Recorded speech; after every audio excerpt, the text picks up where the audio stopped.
Friend जय माता दी। आज हम आपके लिए लाए हैं एक नाच गीत। कैसे लगेगा कमेंट करके बताइए। चुटकुला नाच गीत है दोस्तों, जैसा लगेगा कमेंट में ज़रूर बताइएगा। मेरे चैनल का नाम है रेनू चौरसिया सुल्तानपुर।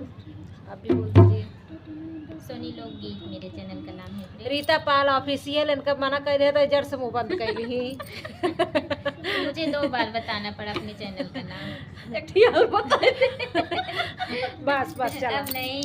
सखी कौने गुनैया रूठल बालमा, सखी कौने गुनैया रूठल हे रूठल बालमा, हे रूठल बालमा, सखी कौने गुनैया रूठल बालमा। पहली मनावे सासरानी गईली, पहले मनावे सासरानी गोड़े ताने चादरिया सुतेल बालमा, गोड़े ताने चादरिया सुतेल बालमा, सखी कौने गुनैया रूठल बालमा, सखी कौने गुनैया रूठल बालमा।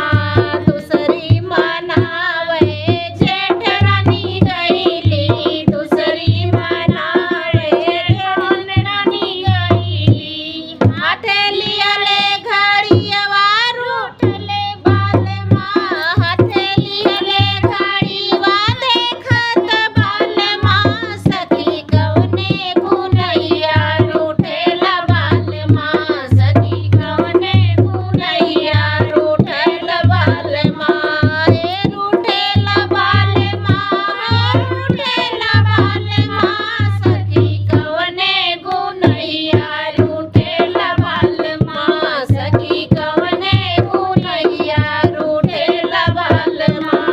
तीसरी मनावे ननद रानी गईली, तीसरी मनावे ननद रानी गईली, हाथ लेहले की तबिया पड़ल बालमा, हाथ लेहले की तबिया पड़ल बालमा, सखी कौने गुनैया रूठल बालमा, सखी कौने गुनैया रूठल बालमा, हे रूठल बालमा, रूठल बालमा, सखी कौने गुनैया रूठल बालमा। तो हमारा गीत कैसा लगा आप लोगों को कमेंट में ज़रूर बताइएगा और वीडियो को फुल वॉच करके ज़रूर देखिएगा। धन्यवाद दोस्तों।